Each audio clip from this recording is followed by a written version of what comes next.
Поезд-пожиратель медленно ехал по железнодорожным путям, стараясь максимально походить на обычный состав. Зубы были спрятаны, десятки глаз, рассыпанные слева и справа головы, сомкнули веки и слились со стенами. Только два главных глаза были слегка приоткрыты, чтобы видеть, куда ехать. Силы и энергии оставалось на 50 километров пути, не более. Вот уже почти неделю монстр ничего не ел. В животе, расположенном в районе третьего вагона, громко заурчало. Если он не съест хоть что-нибудь, он потеряет возможность маскироваться. И тогда его обнаружат и убьют. Поезд медленно прибавил ход в сторону станции, где могли быть люди. Из мира пожирателей в мир людей вел специальный тоннель, который позволял легко перемещаться из одного пространства в другое. Монстр выехал из него полгода назад. Он знал, что ему нужно быть осторожным и стараться не привлекать внимания, потому что люди жестокие. Они не хотят быть едой и уничтожают тех, кто ими питается. Пожирателю повезло в первый же день. Ночью, пока он размышлял, как бы ему добыть еды, не привлекая внимания, в него залез какой-то бездомный, который хотел спрятаться от дождя. Из поезда он больше не вышел, а у монстра появились силы и энергия для новой охоты. День за днем поезд ездил по станциям и собирал невнимательных пассажиров, которые, конечно же, никуда не доезжали. Однажды, когда пожиратель спал, в него залезли два подростка. Вообще-то монстр уже поел, но они были такие вкусные на вид, что он решил все же их проглотить. Но не тут-то было. Они не только смогли пробежать через весь поезд, но еще чуть не отравили его какой-то вонючей краской, которой покрасили его язык в форме машиниста. А после того, как подростки сбежали, о нем стало известно всем. На монстра объявили охоту. На станциях перестали появляться люди, потому что боялись его, а позже начались облавы. С тех самых пор поезд не ел ничего. Он пробовал питаться птицами, в чистом поле открывал все двери и окна и ждал, когда прилетят вороны и синицы. Потом резко закрывался. Но этой еды ему не хватало. Однажды пожиратель пытался заманить в себя корову. Но корова проигнорировала поезд. Монстр понимал, что людям о нем известно. Более того, они его ищут. Но шанс на спасение все же был. Люди не знали о главной способности пожирателя. При желании и определенных усилиях он умел превращаться почти в любой поезд. Мог стать старинным паровозом или обычной электричкой, а мог перевоплотиться и в скоростной экспресс. Монстр легко менял цвет, форму и размеры. На все это требовалось много энергии, но другого выхода не было.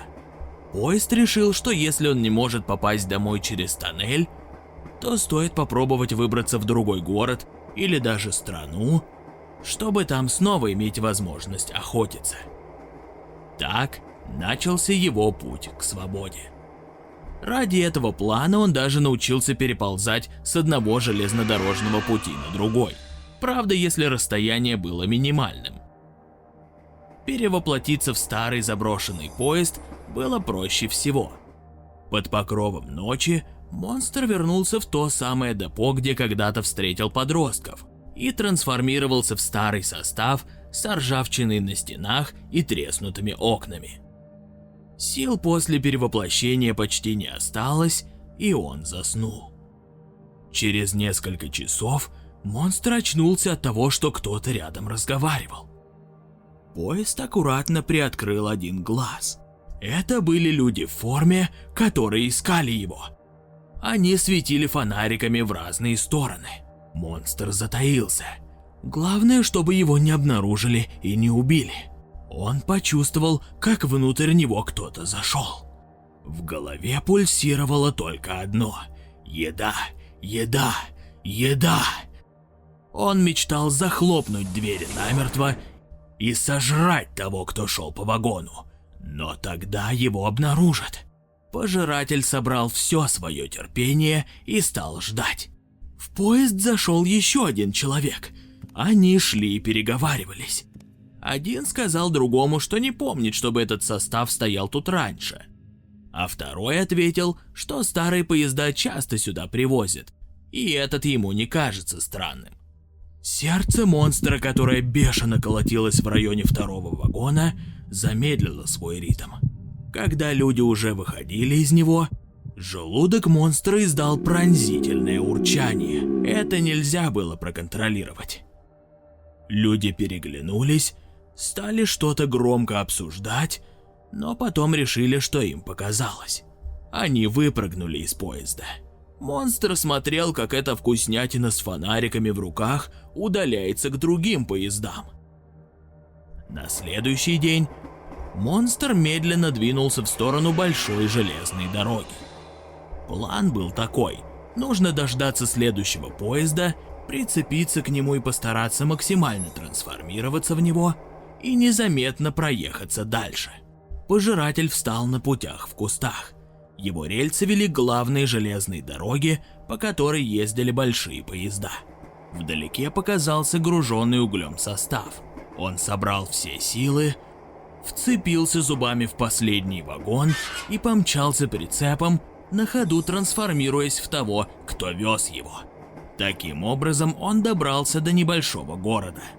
Ночью поезд медленно отцепился от состава, который привез его в депо, задним ходом отъехал до первой развилки и медленно направился в сторону леса, перевоплощаясь в обычную электричку. Через час дорога привела его в поля. Стали мелькать названия станций. Монстр понял, что он на путях, где бывают люди. Впереди появилась станция, на которой горел фонарь. Пожиратель подъехал и остановился, открыл двери и стал ждать. На платформе появились еноты. Они стали принюхиваться, один за другим заходя внутрь монстра. Это было не бог весть что, но хоть какая-то еда.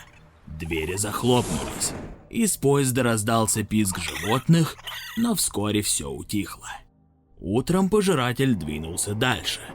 Нужно было подкараулить какой-то другой состав. Еноты придали ему немного сил. Впереди показался пассажирский поезд. Монстр прибавил ходу, вырулил со своих путей следом за составом и вцепился в последний вагон, превращаясь на ходу в точно такой же. Несколько часов пути ничего не происходило, но в какой-то момент двери пожирателя распахнулись. В него со стороны головы вошла влюбленная пара, которая искала вагон-ресторан, так как они хотели поесть. В этот момент они еще не знали, что едой станут они сами. Как только влюбленные достигли середины вагона, пожиратель отцепился от состава, замедлил ход и проглотил влюбленных так быстро, как смог. Этого обеда ему хватит надолго.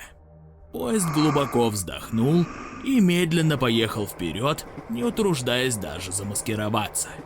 Он был красный, зубастый и с открытыми глазами.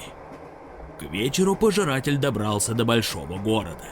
Его пути вели к железной дороге, по которой через каждые несколько минут мчались поезда. Это были городские электрички, битком набитые пассажирами.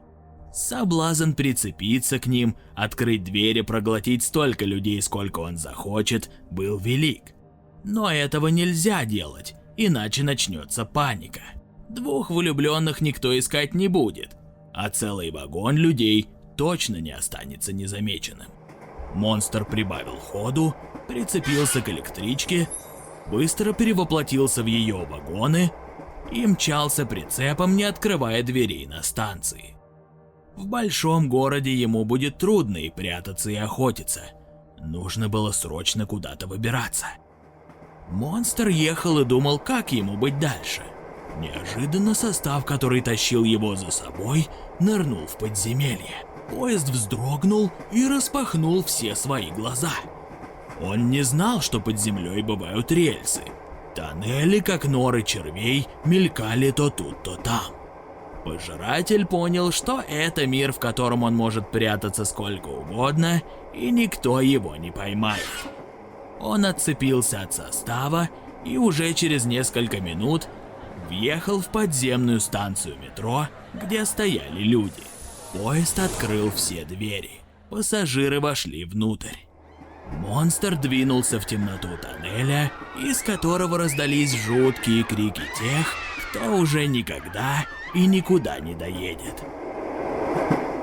Если тебе понравилась эта история и ты хочешь как можно больше крутых видосов на канале Аниматор, то обязательно ставь лайк под этим видео, пиши комменты, подписывайся на наш канал и не забудь нажать на колокольчик. Оставайся с нами.